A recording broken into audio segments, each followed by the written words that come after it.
بسم الله الرحمن الرحيم.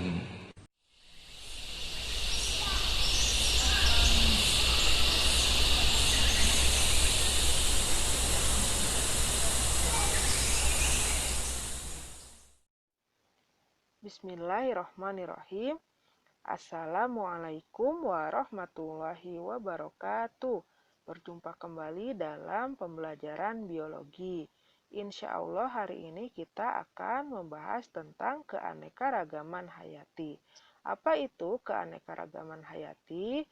Keanekaragaman hayati adalah total variasi yang meliputi bentuk, penampilan, jumlah, serta karakteristik lainnya yang terdapat pada tingkatan gen, tingkatan jenis atau spesies, dan tingkatan ekosistem.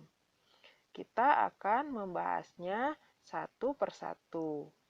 Yang pertama, keanekaragaman gen. Setiap individu memiliki banyak gen. Jika terjadi persilangan antar individu yang berkarakter berbeda, maka akan menghasilkan keturunan dengan banyak variasi. Keanekaragaman gen akan semakin tinggi jika mengalami persilangan atau crossing over, karena terjadinya penggabungan gen-gen individu melalui dua sel gamet yang berbeda.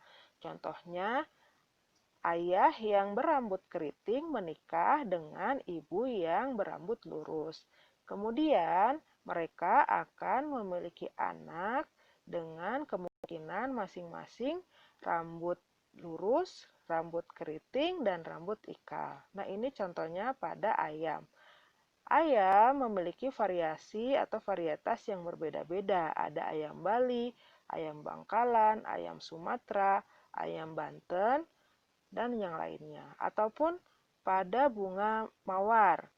Bunga mawar memiliki banyak warna.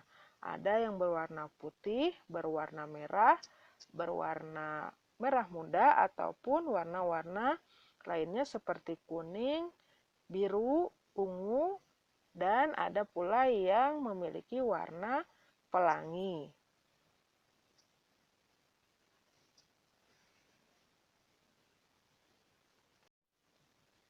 Yang kedua, keanekaragaman jenis. Keanekaragaman yang terdapat pada organisme yang tidak sejenis tetapi masih dalam satu famili atau genus yang sama.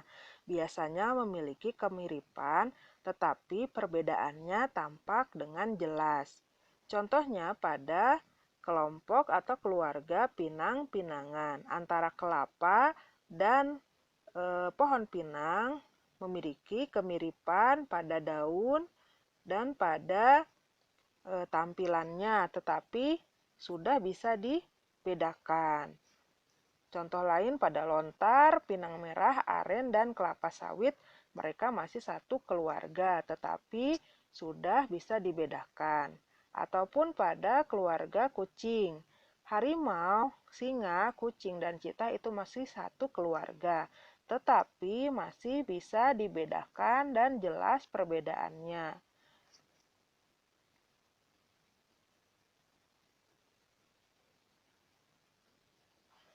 Selanjutnya adalah keanekaragaman ekosistem. Setiap ekosistem mempunyai keunikan dan ciri khasnya sendiri-sendiri.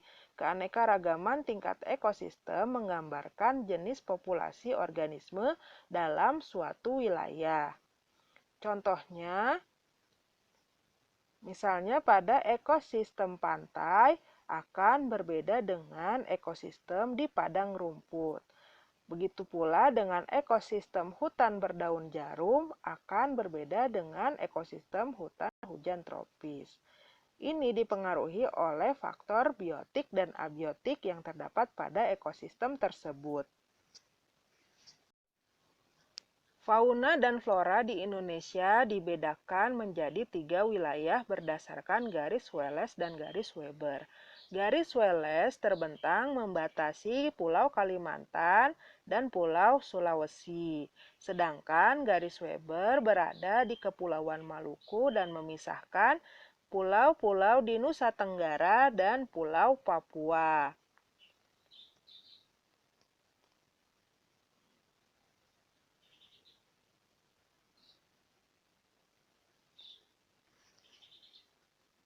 Wilayah yang pertama adalah wilayah Indonesia Barat atau disebut dengan tipe oriental. Memiliki fauna yang mirip dengan fauna yang ada di benua Asia atau Asiatis. Wilayahnya meliputi pulau-pulau Sumatera, Pulau Jawa, Bali, dan Kalimantan. Ciri-cirinya memiliki mamalia yang berukuran besar dan memiliki jenis burung yang berwarna gelap.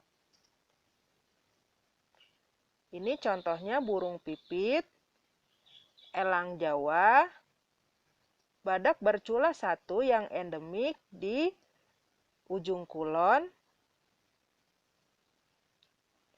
gajah Sumatera, harimau Jawa, orang utan di Kalimantan, dan ini bunga rafflesia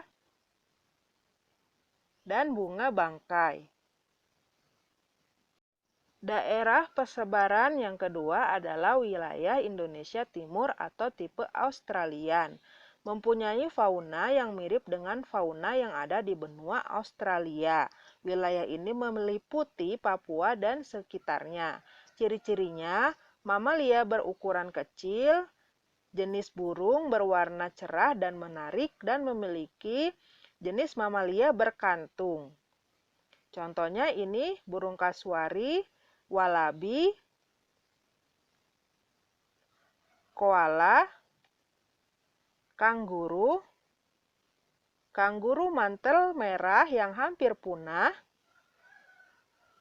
burung cendrawasih, burung nuri, dan burung kakak tua.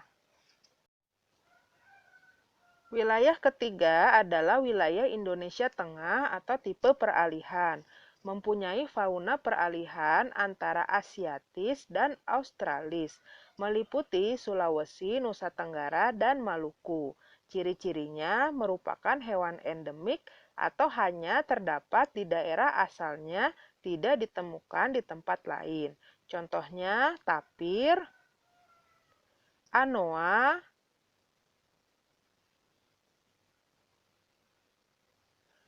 komodo di Pulau Komodo, tarsius, babi rusa. Konservasi sumber daya alam hayati dapat dilakukan dengan dua cara. Pertama, cara in situ, yaitu pelestarian yang dilakukan langsung di alam di habitat aslinya.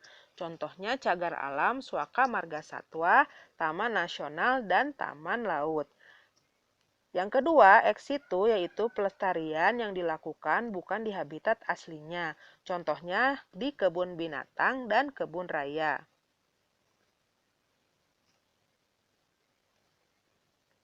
Ini contoh pelestarian in situ di Pulau Komodo atau Komodo National Park, Indonesia.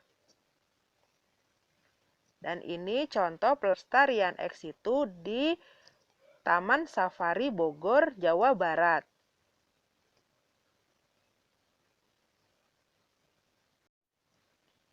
Beberapa bentuk konservasi di Indonesia.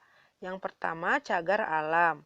Merupakan kawasan suaka alam yang mempunyai ciri khas yaitu perkembangan tumbuhan satwa dan ekosistem diserahkan pada alam. Contohnya cagar alam Pangandaran. Yang kedua, Taman Nasional, kawasan pelestarian alam yang mempunyai ekosistem asli yang dikelola dengan sistem zonasi dan dimanfaatkan untuk tujuan penelitian, ilmu pengetahuan, pendidikan, budaya, pariwisata, dan rekreasi. Contohnya adalah Taman Nasional Ujung Kulon. Kemudian Taman Laut, wilayah lautan yang memiliki keindahan yang khas sehingga ditunjuk sebagai kawasan untuk konservasi plasma nutfah lautan. Contohnya Raja Ampat di Papua. Kebun raya, suatu tempat yang berisi kumpulan tumbuhan-tumbuhan yang berasal dari daerah untuk tujuan konservasi, ilmu pengetahuan, dan rekreasi. Contohnya Kebun Raya Bogor. Sekian pembelajaran kita hari ini. Jangan lupa mengisi feedback yang Umu berikan. Dan untuk pertemuan selanjutnya, insya Allah kita akan jalan ke Edupark Al-Amanah Lembang. Kita tutup dengan doa akhir majelis. Subhanaka Allahumma wa bihamdika asyhadu alla ilaha illa anta astaghfiruka wa atubu ilaik. Assalamualaikum warahmatullahi wabarakatuh.